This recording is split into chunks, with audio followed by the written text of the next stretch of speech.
तर अल्पवयीन मुलं जेव्हा या गुन्हेगारी याच्यामध्ये सापडतात तेव्हा त्यांचं काय करावं, त्यासाठीची आपली यंत्रणा सक्षम आहे की नाही, आणि तुमचा पहिला एक जो महत्त्वाचा मुद्दा होता तो म्हणजे पोलिसांचा. रुपालीताई, बाकी आपण पक्षीय जे काही कमेंट्स आहेत ते थोडा वेळ बाजूला ठेवूयात, पण तुम्ही रोज पुण्यामध्ये वावरता. तुम्ही आता मला मगाशी सांगितलं पेठेमध्ये ती पोरं बसतात, दारू तिथेच पितात, रात्रभर तिथे असतात, कुणी हटकायला नसतं त्यांना. खरंच पुणे पोलीस सक्षमतेनं काम करतायत काय?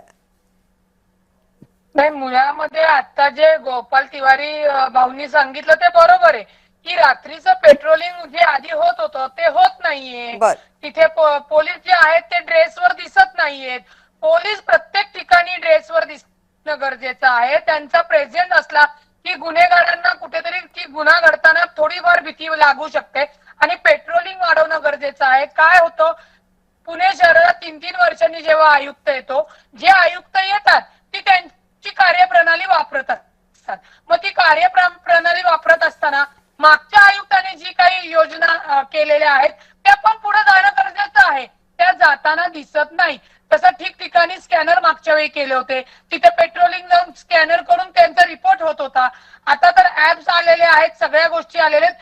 कुठेतरी पोलिसांचा सहभाग समावेश रात्रीच्या यांनी किंवा सुरक्षतेच्या यांनी निश्चित कमी आहे. त्याच्यामुळे गुन्हेगारांना किंवा गुन्हेगार गुन्हा करताना लोकांना पोलीस समोर येत नाहीयेत, त्यामुळे हे प्रकार वाढतात. आणि मी तुम्हाला सांगतो, जी बाहेरची मुलं आहेत त्यांनी सुद्धा इथं फ्लॅट घेतलेला आहे, त्याच्यामुळे ते इथले नागरिक झालेत.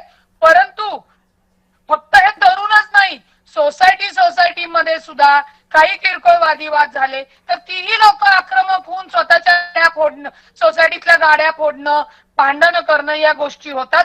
आणि सगळ्यात महत्वाचे, आपले तरुण जे नशेच्या आहारी गेलेले आहेत की त्याच्यामुळे त्यांची जी जास्त गुन्हेगारीची आणि जी प्रवृत्ती वाढतीये तीही कारणीभूत आहे.